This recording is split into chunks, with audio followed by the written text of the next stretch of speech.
The destruction of Ukraine's largest coal power plant in Kyiv has become the latest target of Russia's war machine.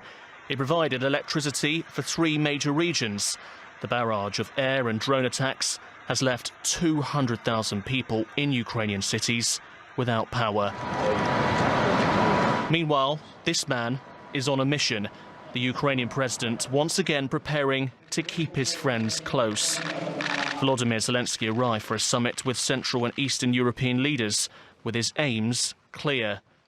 During talks, he appealed for help with a new air defense system that matches technology used by the Americans called Patriot. Zelensky reiterated this was a #1 priority for Kyiv. We don't have our own air defense comparable to Patriot. It just doesn't exist. I want to tell you that we need time. We need partners. We don't need Patriot systems forever. We will definitely be able to produce our own systems. We have started working on this. And the Polish president says his country stands ready to help. President Volodymyr and I discussed certain other resources, namely Soviet-era missiles under Polish responsibility, which we have in our warehouses, and we've talked about handing them over to the Ukrainian air and missile defense. All this as the Ukrainian parliament passed a bill on Thursday to overhaul the rules governing how the military mobilize civilians to its ranks.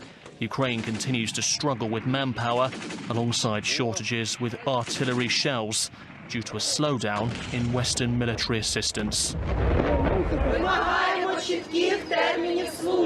The bill has been met with protest in Kyiv, with some residents worried about the length of time soldiers have already spent in military service. We are currently seeing a situation where the government is offering active servicemen to serve forever. Because we don't know when the war will be over, and frankly, in the foreseeable future, there is no possibility for the war to end or for victory, which we all want. And as the war rages on, the cost continues to be unimaginable for the families as they say goodbye to loved ones. James Lewis, TRT.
Explosions lit up Israel's night sky as interceptors took down dozens upon dozens of Iranian-launched drones.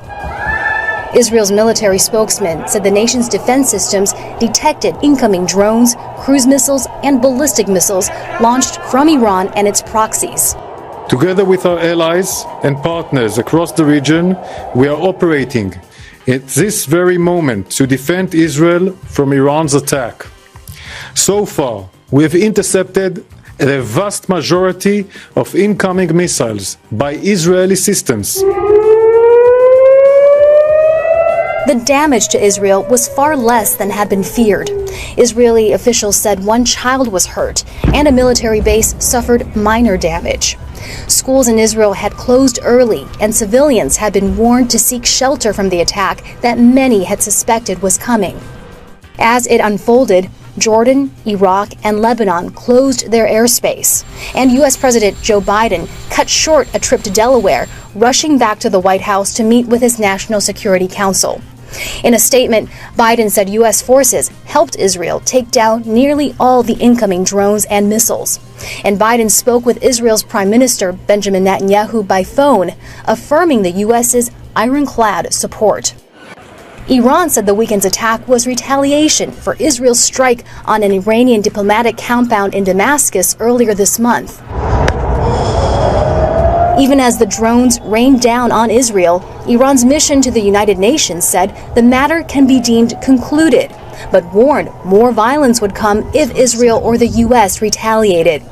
Iranians rallied in front of the British embassy in Tehran after the attack concluded.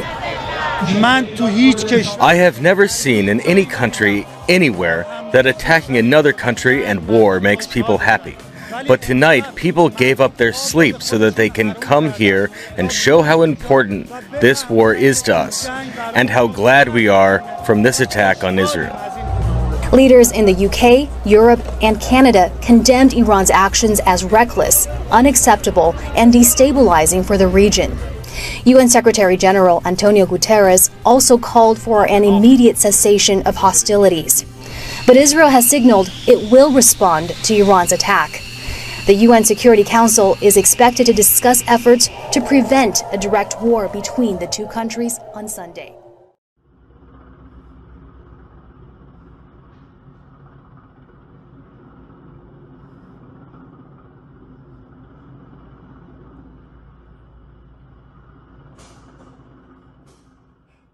Hey, things up, don't come out.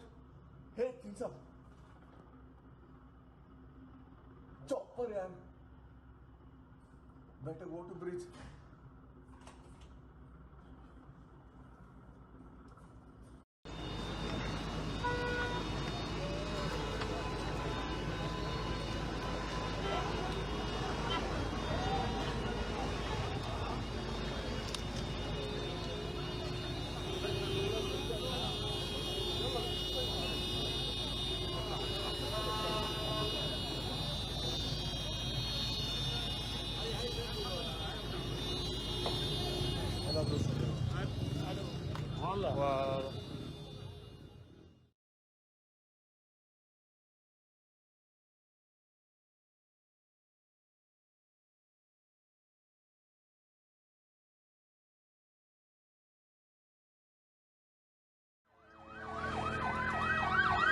شاف اللحم على الطريق يا شباب، شاف اللحم على الطريق. هي اخترع الزلمه الله اكبر.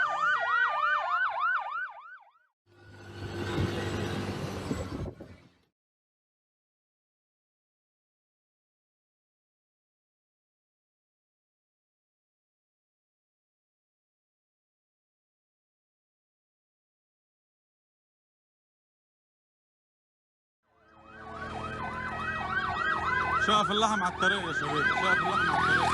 هي اخترع الزلمه الله اكبر.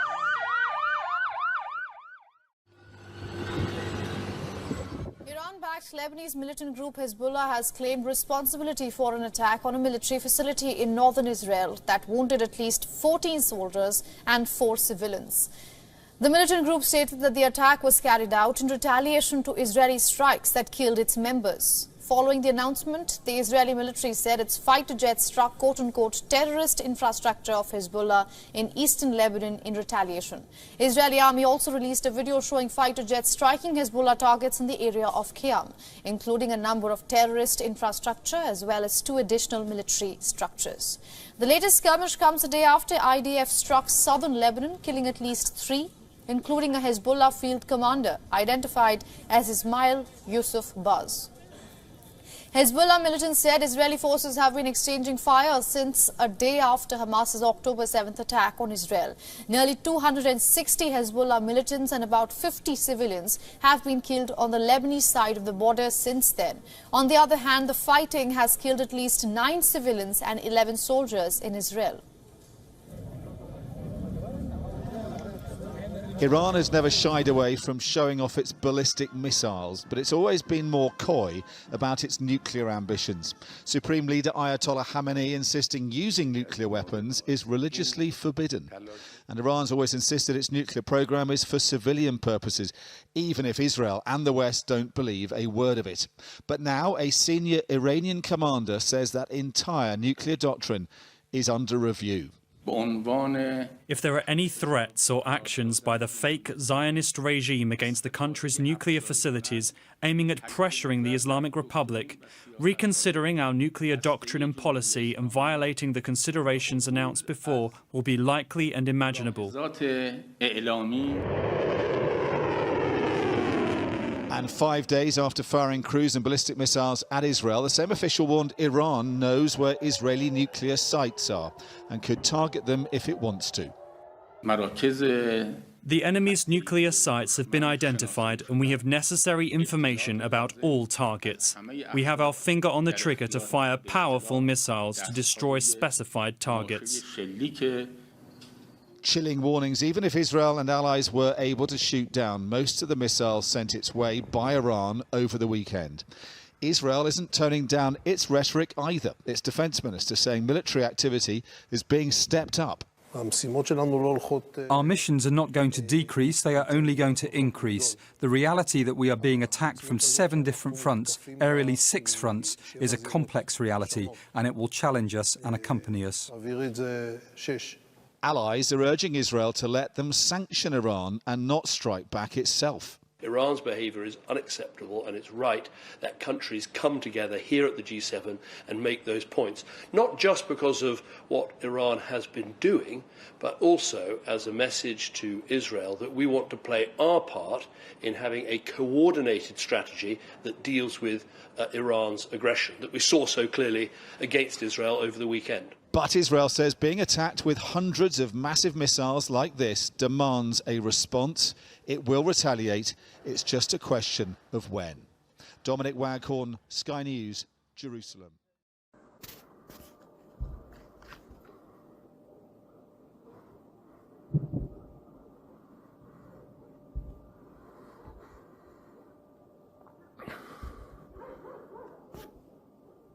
پدافنده داره کار میکنه.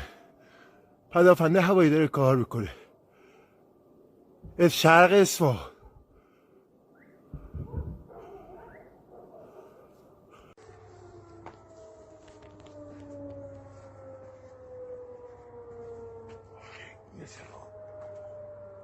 میخوای بچه‌ها رو بیدار کنی؟ آره. This is an ABC News special report. Good evening. I'm Juju Chang at ABC News headquarters here in New York. We're interrupting your regular programming with some breaking news. Israel has initiated a retaliatory strike against Iran, according to a senior U.S. official.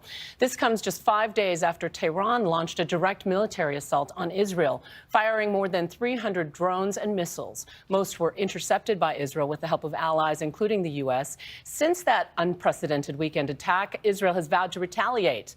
We turn now to ABC's Matt Gutman, who is in Israel with the latest reporting. Matt, what are you hearing? Juju, a senior U.S. official telling us that Israeli missiles have hit at least one site inside Iran. No reports yet on casualties or what specifically this site was. As you mentioned, Israel has been telegraphing that it will respond. Officials telling me at the time and place of their choosing, they did not specify what that response would be like. We didn't know when it would come. And of course, this is in response to that massive missile salvo from last Saturday, the largest ballistic missile salvo in history. And of course, Iran has said that if Israel chooses to respond, the Iranian response would be severe and immediate. Juju.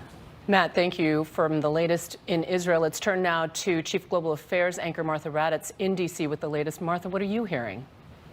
It is a single senior U.S. official who said that it had started, that Israel had retaliated and hit one site in Iran. There are reports this evening that other places, Iraq and Syria, have been hit. This U.S. senior official said they simply cannot confirm that. There were reports yesterday that Israel would hold off on these strikes until after Passover. But today we started getting indications that it could come much quicker than that. This senior official also said the Israelis have been quite secretive about this, so there's very little information we have at this point about the strike that the U.S. senior official said that Israel had made inside Iran.